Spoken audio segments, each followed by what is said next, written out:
Hey, this is Jeff Cohn and co-host Renee Mueller with the Team Building Podcast, where we interview top team leaders, broker owners, and thought leaders from across the country. A very special guest today, the author of Blue Fishing, Mr. Steve Sims, is with us. We're going to be diving deep into his book, as well as listening to some additional stories that are uncut and raw that no one has ever heard before. Mr. Steve Sims, welcome to the podcast today.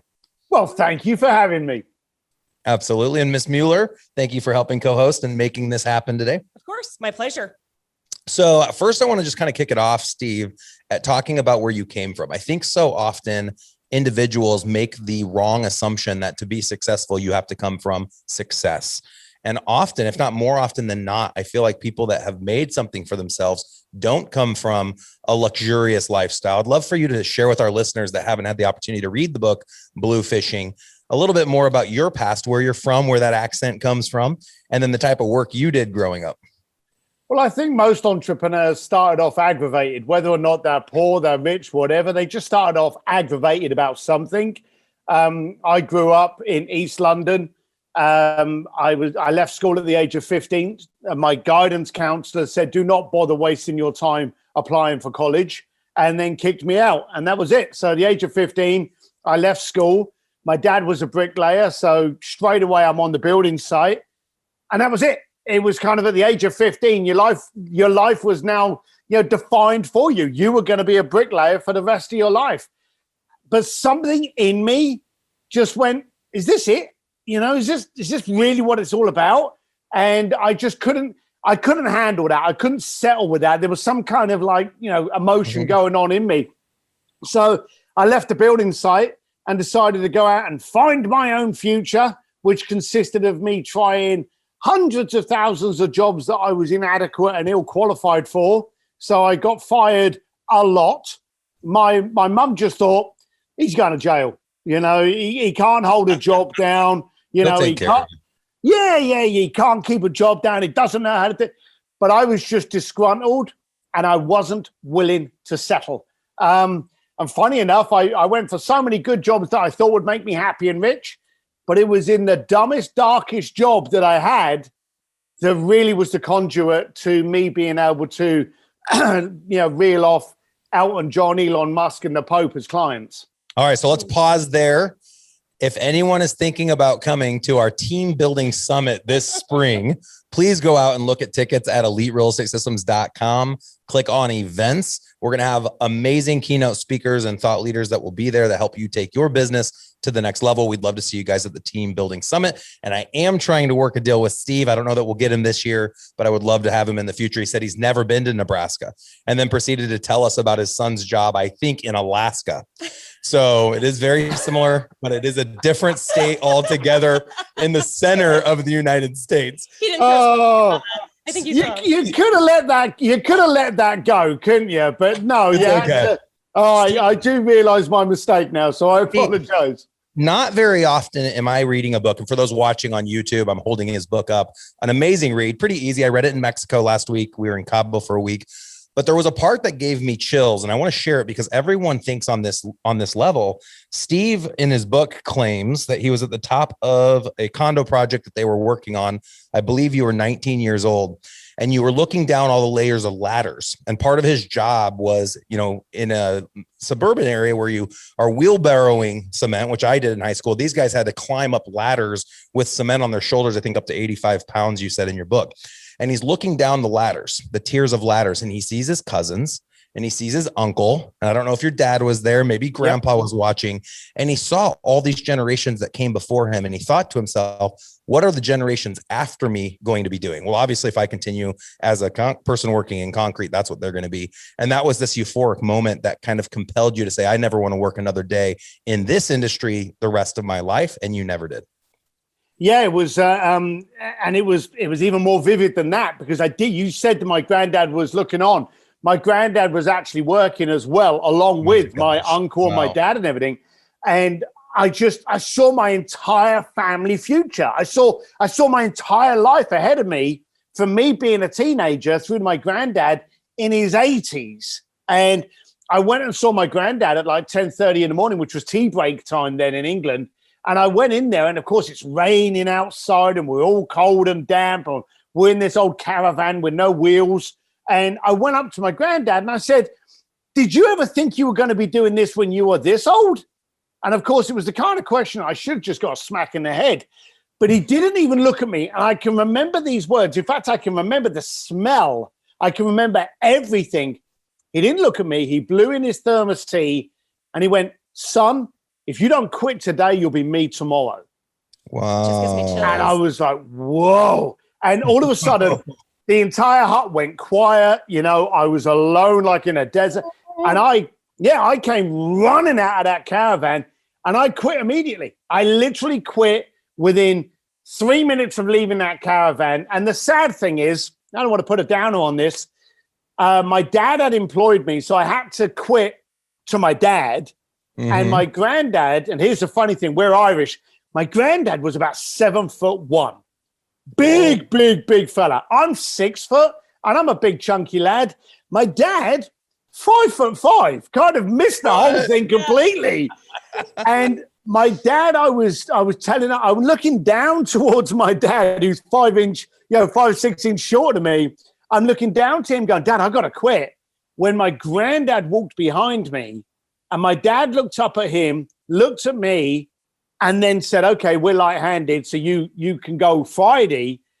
I never, ever got the chance to tell my granddad what he had done to me, and he died shortly after that. But I'm always wondering, if he had not actually had that conversation with me in that tea hut, would I have quit or would I have put up with it, which would have been even more disastrous? Interesting. He gave you permission, and I want to give all of our audience members permission. All of us get stuck in a rut and we become complacent in that rut. And you talk about that in blue fishing. And I think that was such a great parallel. And I do 100% agree that people just become complacent because they're fearful of what failure will feel like. And we've been conditioned to feel that way. So before we get into kind of the nuts and bolts of what we can take out of reading the book, let's talk now about that job that you did end up doing really, really well, that gave you a name across the entire world that led you to writing your book. So I ended up becoming a doorman of a nightclub in Hong Kong because I had, again, tried to get a job that I couldn't do. So I was fired again. Being born big and ugly, well suited for a nightclub door. And this was my dark hour. This was where I thought, I cannot believe I'd left bricklaying, a tradesman's job, a skilled profession. Now my job description was just to thump people and drag them out of a club. I'd gone down, I felt. But I suddenly found that it was a great pedestal to see how people reacted. And I realized everyone I knew was broke. They were broke bikers. And I thought to myself, if I want to be better than this, I need to change the room I'm in. I need to be in a room where people aren't laughing at you because you have an idea. They're challenging you to maybe go further with it. They're questioning you. Because you don't want a cheerleader, you want a challenger. You know, well, why are you doing that? Not someone who's jeering you, but looking for you to get qualifications so that you are more focused on what you've got to do. So I had to change my room. And what I did to do that and to get the attention of rich people, because, and this is where I'll probably be cut off, I didn't want to be able to have conversations with broke people because I knew what those conversations were like because I was broke. I wanted to have conversations with rich people and ask them, why are you rich and I'm not? And I noticed most rich people, and the richer they got and the more powerful they got and the more visible they got, the less they asked people for favors because they didn't want to pay such a big thing coming back. So, and they were scared of trying to get into places. And you can have someone that's the richest guy in St. Petersburg, Russia, but can walk down Hollywood Boulevard and no one knows who he is, even though any one of his credit cards could buy Hollywood Boulevard. So what I did was I decided to start throwing parties for rich people to give them a wonderful night full of equal standard people. But really selfishly, I was just creating my own room. And along with the big parties that I was throwing all over the world, people were going, oh, I'm a great fan of Guns N' Roses. You know, do you know them? And I'd be like, sure. I didn't. But then I'd end up getting them a drum lesson with Guns N' Roses or getting them to walk the white carpet of Sir Elton John's Oscar party with Elton John, or getting them to be on stage with Journey, or a guitar lesson by ZZ Top. Anything that they would want, but more importantly, could afford. I then became basically the Make-A-Wish Foundation for people with massive checkbooks. But all the time I was doing it, it was a Trojan horse. I just wanted to have a reason and have their engagement to sit in a room and go, hey, why are you a billionaire and I'm not? Because I get up at 4 o'clock in the morning, I go home at 8 o'clock at night, I'm covered in water and crap and shit. And, I'm a bricklayer, so I know what it's like to work hard. But how come you're making more money out of it than I? There had to be a missing link. And I spent 20 plus years finding out what those links were. I love it. So you skipped over a couple chapters, and I want to get back to when you were working at nightclub in Hong Kong, because you had a breakthrough from a marketing standpoint at the time that hadn't really started yet, and you became an influencer. And in the book, he talks about how there's this time where this group of guys come up to drink at his bar, and he tells them to go away, and he go to the bar up the street. And his boss came down and said, hey, why'd you do that? Super pissed off. Like, why'd you just send the money away? And he said, because if they come in tonight, they're never going to come back. So if they come this Friday, that's the night where it's going to pop off. We'll get a huge crew. So take it from there and then kind of give the teaser as to why you named the book Blue Fishing. Well, I realized that we needed to be credible, and I was trying to have conversation. And if I was just a thick-headed lug nut on the door that was just letting them in, then I had no conversation. But by turning them away, I had that engagement. I had that commitment. Because funny enough, they were kind of like startled that I was turning them away. So when I turned that rejection into a solution for them by going, hey, no, guys, I'm not trying to be nasty, but because it was very easy for me to be intimidated, because doormen are there to be intimidating. But for me to kind of like go, hey, I'm not trying to turn you away and upset your night. I know if you come in here with only like 10 people inside, that's going to upset your night. So I was really looking at becoming the solution for them. And when people are solutions, people come back to them for that solution, even if the solution is go somewhere else. And so that's what really, really worked there. And I noticed that people were constantly trying to find the nightlife of their imagination. Have you ever seen a nightclub on like a movie, like, Bad Boys or something like that? In the nightclub scene of this Hollywood movie, everyone's perfect, aren't they? Absolutely. Everyone's beautiful in their club. And then you go to a Vegas nightclub, and every single person in there was like 450 pounds with a liter of alcohol, and I go, it's horrible. There's a disconnect between reality and fantasy. So I went out to create the fantasy. I took over small clubs, invited wealthy people, made sure the pretty people, guys and girls, were in there to give you that element of that fantasy night that you wanted to see. Every now and then I'd bring in a celebrity to kind of take photographs or just hang out, or I would switch the venue from, it's not going to be at this club. I've hired a private yacht. The whole night's going to be and it was this constant kind of, where are we going? You know what? I don't know. Steve's doing it, so it's going to be good. And I started doing this. And one of the things that came up, and I've got very primitive, basic principles, because when they're primitive and basic and simply stupid, it's very hard to ignore them. You can stick with something that's easy, can't you? So I noticed as a doorman that if someone came through the door grumpy, I was 9 times out of 10 going to have a problem with them inside.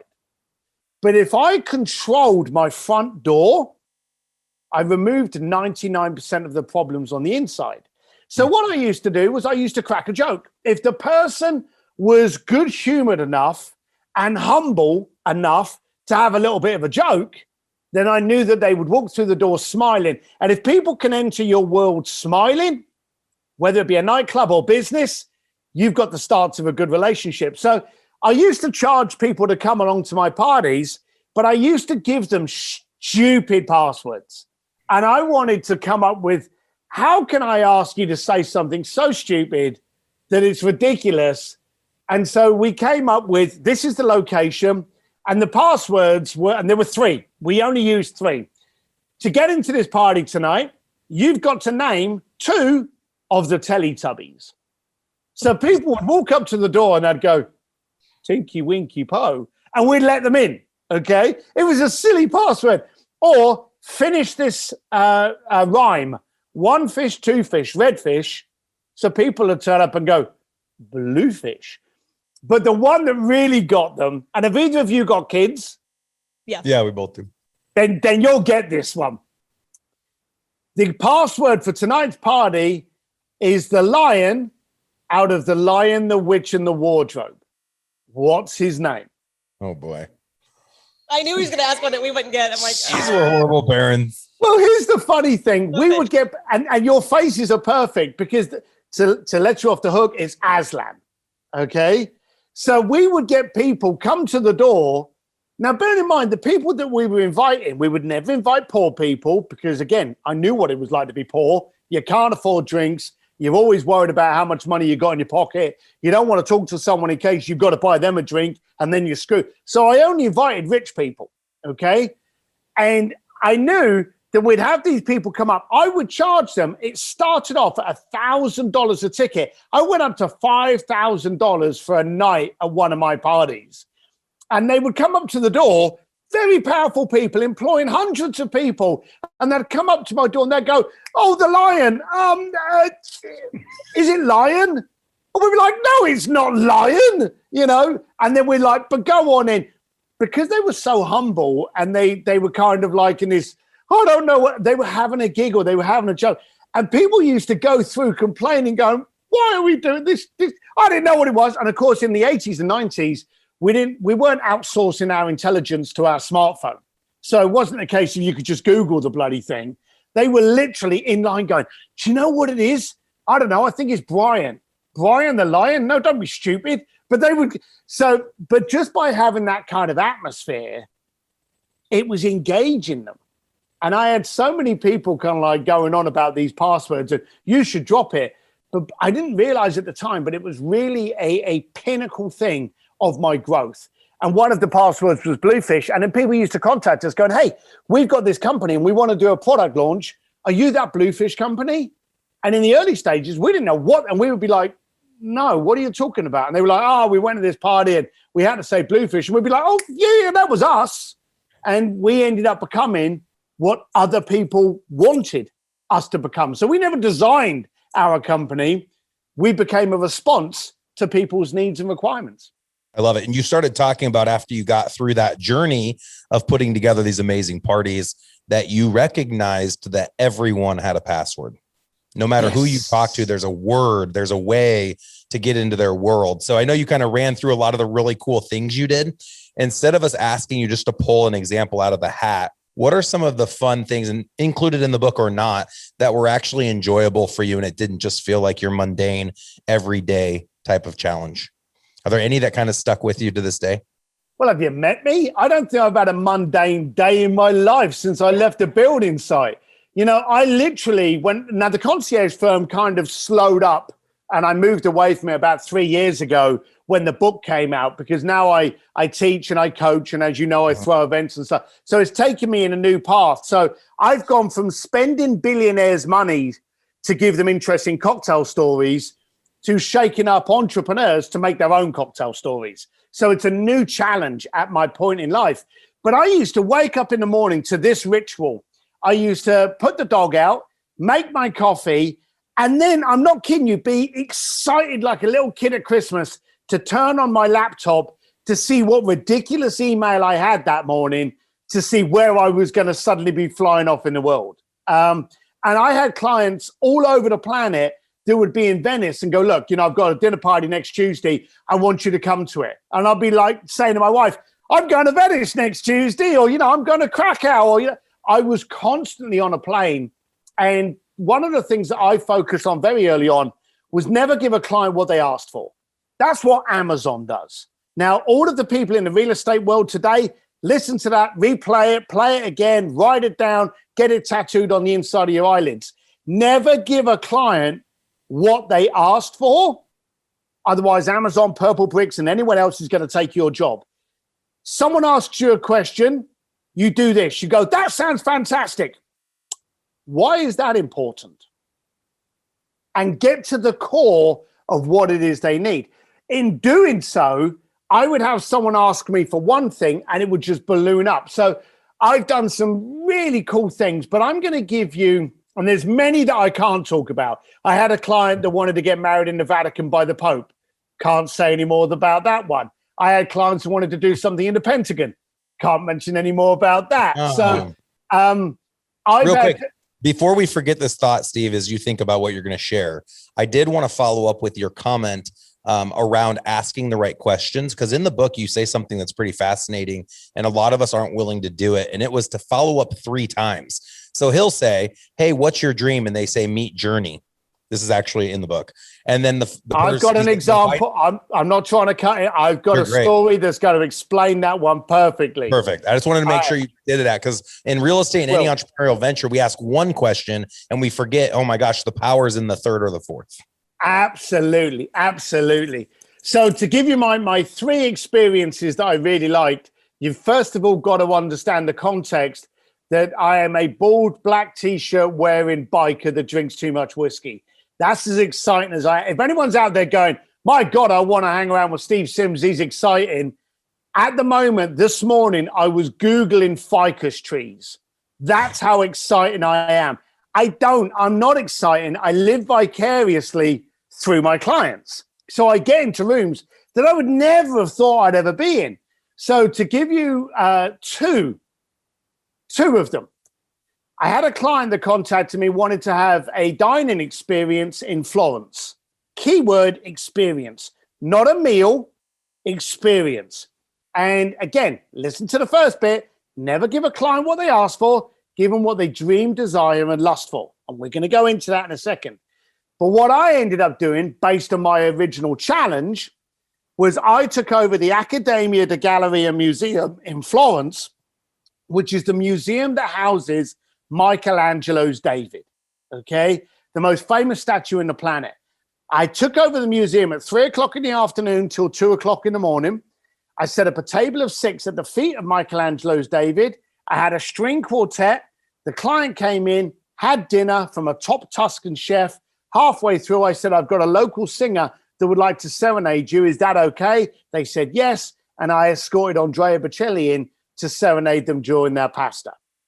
That was me seeing how far I could go with an experience and, to be blunt, his checkbook. Okay. So that was one thing. But there's another story that I don't even know is in the book. There was a client that I used to look after his anniversaries. I think I did it for like about 9 years. And every year it'd be a case of, hey, Steve, we got our anniversary coming up. What's going to make me look good? We had flown them over to Paris for one night's meal and then flown them back. We had them sipping champagne on a mound of diamonds. We had done so many different things, each one of them more expensive than the other. This one, he phoned up and he went, hey, it's my experience.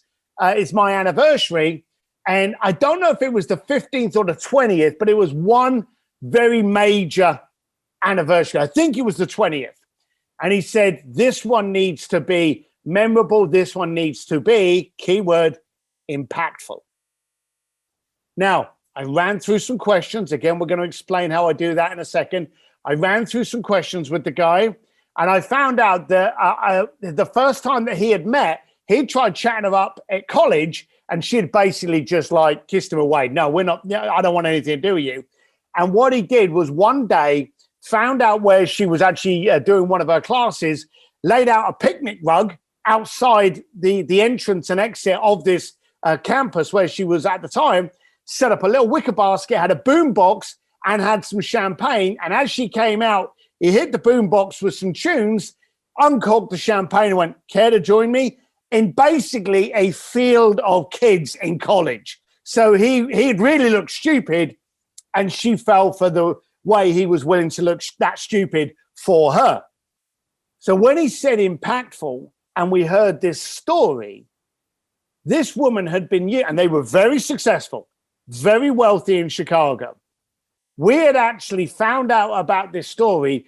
We went through old pictures that he had to find the picnic rug, the hamper, and the boombox that he had actually pushed the music on. We took over a local park and we set up a perfect reenactment of the first time he ever met her. And the one thing, and this will kind of make you laugh, because we're slightly older, but both you look as though you're over 21, so you can remember this. Do you remember when the boom boxes used to have like the yellow, the green, and the red pin that used to go into them, and then they used to plug into the back of your audio? Yep. How do you record anything onto a cassette player now?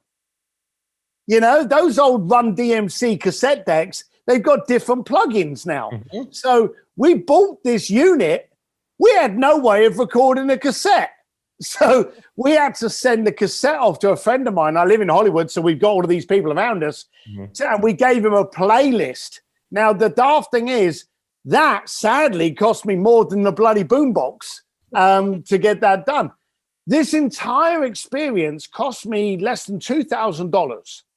I have never, ever, ever invoiced anyone for any of my experiences or events for $2,000. I think $20,000 may have been my cheapest. So to do this for $2,000, but we set up this picnic rug, we set up the hamper, we set up the boombox, we sat him on it, we put her in a limousine and sent her off. Now, years she's been on private jets, she's been walking through stadiums for a private picnic in the middle of a stadium. She's done all of these hundreds of thousands of dollar things on her anniversary. She drove around and drove until we were ready. We called the driver. Driver pulled up. She opened up the door of this limousine, stepped out.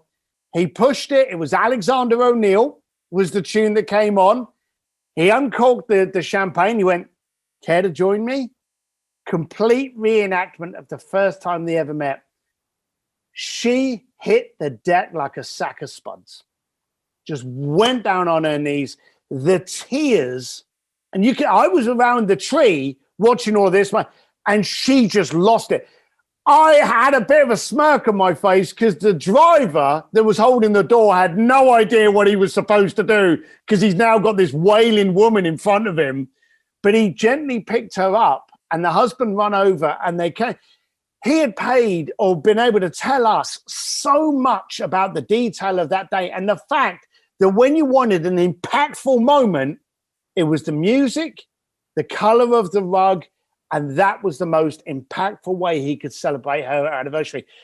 When he got her to the rug and we left, we hadn't seen her stop crying.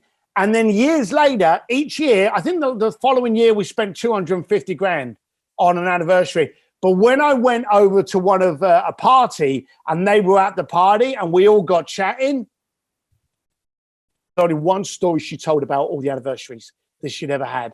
It was this one, how he had reenacted the first time they ever met. That's impressive. Great story. Everyone that just listened now feels super humbled that they've never done that. So taking notes from Steve Sims. That's cool. I've never heard someone do that before. Yeah, it was really cool. But you were asking about the asking why.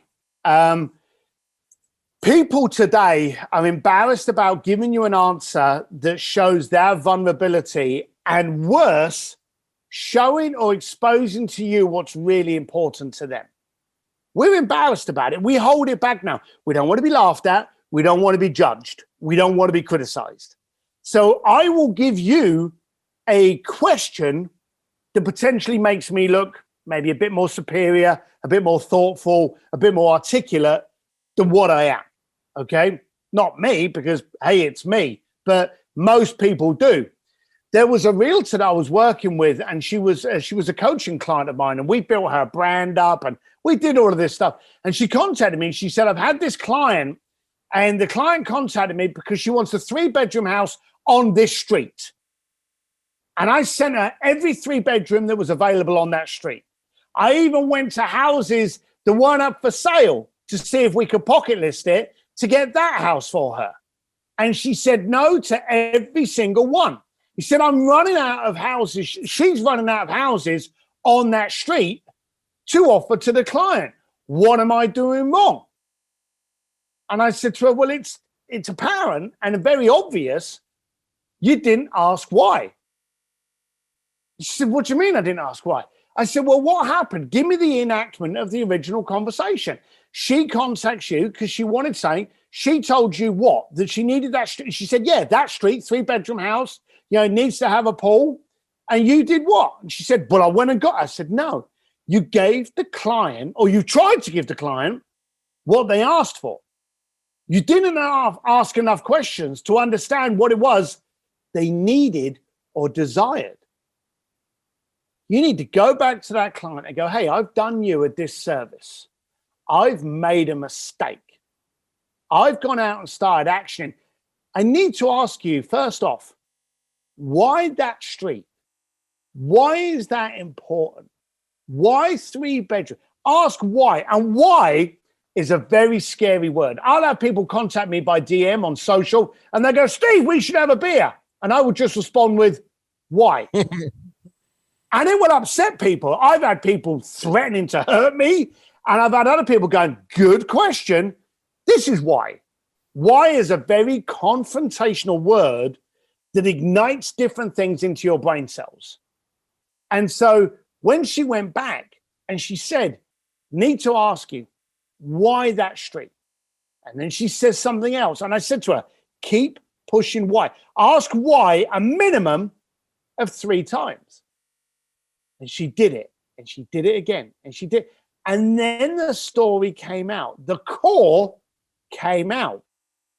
That when she was a kid and they lived just outside of town, her mum used to put him in the car and drive through that street because that street was where all the successful people lived. That was the it street of that time. Now, let's be blunt. The it street, it moves, doesn't it? Over the years, the cool street of your location is no longer the cool street. Bear in mind, how many places do we used to live in our childhood that were like the rough end of town?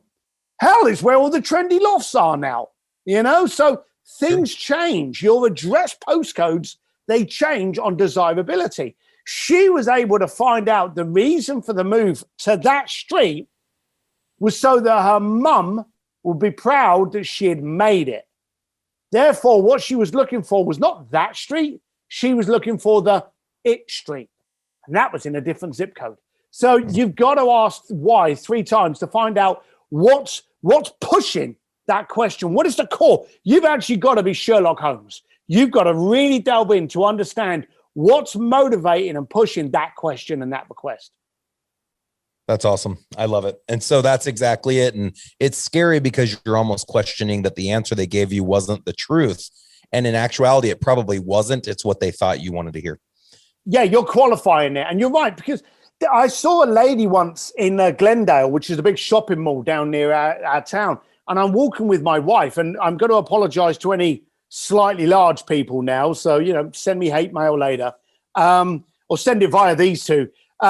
But I'm walking down the shopping mall, and in front of me were these 2 guys. And in front of them was probably one of the largest women I'd ever seen in my life. She was a very, very large woman. But what was worse than this was that she'd been shopping at Target. Nothing against Target, but for some reason, she decided to have her arms 3 o'clock and 9 o'clock pointing outwards with all the Target bags on it. I was actually super impressed with her upper body strength for holding on to these bags sideways. But what she was doing rudely was she was making it impossible for anyone to actually get past her. Now, as we were walking, that poor woman tripped. Now, because of the way her arms was, she actually went down on her chest and I swear hit the side of her face the way it was so red. Now, the guys rushed to save her. I'm glad they didn't grab her because respectfully, she was too large to, once she was going, okay? So these guys may have got hurt. I ran in as well. So as I got there were the 2 guys that was now trying to kind of like sit her up and me and my wife calling out for someone to come over like police or, medic or something like that. The girl was very dazed, very, very red face, and all of her Target shopping all over the place. Now, she had been sat upright, her legs laid out. It wasn't elegant. Poor lady had just gone down badly. And I brought all of her shopping in and sat it between her legs to kind of stop anyone from thieving her shopping. As she started to come to, she suddenly started looking around. She was like a prairie dog, looking all over the place. And I said to her, no, don't worry. This is all your shopping. But, are there any bags or purses or wallets or something that you had in your hand that I didn't notice? And she was like, no, everything's here, and still carried on looking left to right. And I said, well, what are you looking for? Is there something missing? And she said, no, nothing's wrong. I just want to make sure no one was videoing it. Oh. Now, this poor woman then got stretchered out to go and make sure she was okay. And the only thing that she cared about was not any bones that were broken, but was how many people were going to upload this to America's Funniest Videos and laugh at her. We're in a society today where we don't tell people what we want for fear of being judged, criticized, and laughed at. Remove that, you'll be amazed at what you can actually conceive in a conversation. Wow. Yeah, that's awesome. I agree. I'm speechless. It just gives me chills. There's so many parts in the book that are really intriguing to me. And it truly is all about your mindset. And that's what I kept going back to when I was reading it. And you had mentioned, I think your mom was looking at some shops just like this gal, maybe, thinking that she wasn't deserving of shopping at those high-end stores too. So yeah, it really is all about your mindset. It's just so interesting. And you didn't let that ever stand in the way of anything that you wanted to do, Steve. So, that's a lot of the reason you are where you are. And it makes me think back to people like Ryan Serhant. I think he's probably the top agent in the world, top broker owner in the world. He goes before this audition crew to get this role that he then, that then made him famous, and not having sold one property. But he said, I'm gonna be the biggest, most badass agent, and I'm the best there is, and they believed him. So he got the role. It's just incredible.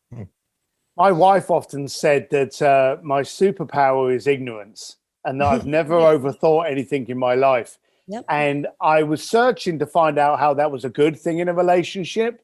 But she actually said that I'm so immune to the potential that anything I want cannot be achieved, that I don't even think of the alternative. So when I go into an event, when I go into an experience, when I go into a coaching, when I go into speaking on stage, my job is there to do X, Y, Z, and any alternative isn't even in my mindset. So, and it's amazing when you go in with that passion, that belief, you gain achievement. That's right. I think there's also a certain degree of people that you leave behind. And maybe you mentioned that as well. And I'm curious, now that I mentioned your mom, I know I heard you speak on a podcast not too long ago of the fact that you still have kind of a strained relationship with your mom as well, because you chose to leave and she wasn't really totally supportive of that. Yeah, there's a lot of people that hold you back, hold you down. And you've got to decide, are you living for them or are you living for you? And if you're lucky, it's a mate that you grew up from high school. Like, how many times have you kind of, someone said something about your mate because he's either belligerent, rude, whatever, and you go, well, but he's a friend from high school, Well, just because they've got older, if they were an arsehole then they're more of an arsehole now. But you've let them get away with it because you've known each other for so long. Well, sadly, one of those people that were holding me back by sadly their inability to look forward was my mum.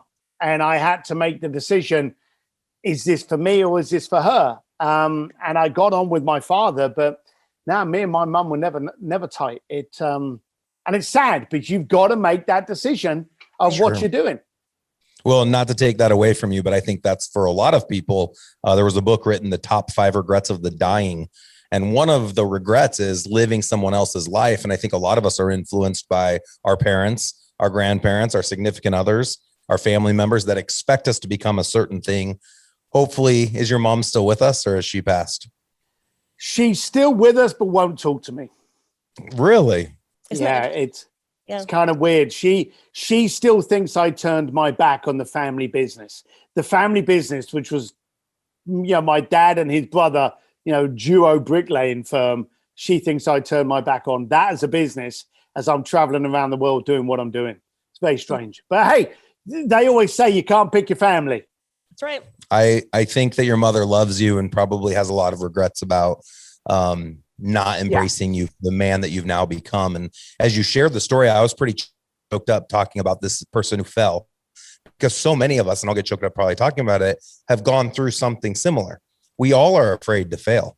Failure in the book, as you talk about, is simply self-discovery. And if you look at it as a failure, as something you'll never do again, and you don't learn from it, then it is a true failure. So unfortunately, up to this point, you leaving was a failure your mother has not learned from, to recognize now the beautiful person you've become. But most importantly, the lives that you're now impacting and changing by putting a book like Blue Fishing out or hosting the types of events you host. You're making other people better versions of themselves, and they'll make other people better versions of themselves. And it will continually give forward. And had you kept yourself in the family business, building buildings, that's not a bad thing. You would have helped impact certain lives. But now you've touched the lives of millions. And for that, we're so grateful. And we're grateful for you coming on our show today. How can our audience members connect to your world? I've got a free Facebook group called An Entrepreneur's Advantage with Steve Sims. Or you can just visit Steve D. Sims, S-I-M-S. There's only one M in Sims. And the middle initials D for dog. SteveDSims.com. You can find out everything there. And I'm on Instagram and Facebook under Steve D. Sims. I'm easier to get than COVID. So, find me anywhere. Sounds great. Well, Steve, you were a great guest today. Renee, thank you for facilitating this. And I'm excited to go to your event. You've got a big event coming up. I think you've mentioned it's pretty much sold out. So for anyone listening now, he's probably already sold out, but we'll have future events and you can find all that information out. 5 spots left. But as of this airing, I'm sure there's none left. Sorry, you guys. There will be many more events, though. You'll definitely want to check that out. And then one last reminder for anyone considering an event this spring, would love to see you out at the Team Building Summit. It's in May 2021. We should have around 200 to 250 people in attendance, in real life, touching, facing, looking at each other, finally, as we come off of COVID-19, as you mentioned, Steve. So thank you again. You've been an amazing guest. Appreciate everything you shared with us today. Agreed. Thanks, guys. Some impossible ask between now and July. So thanks, Steve. Have a good one.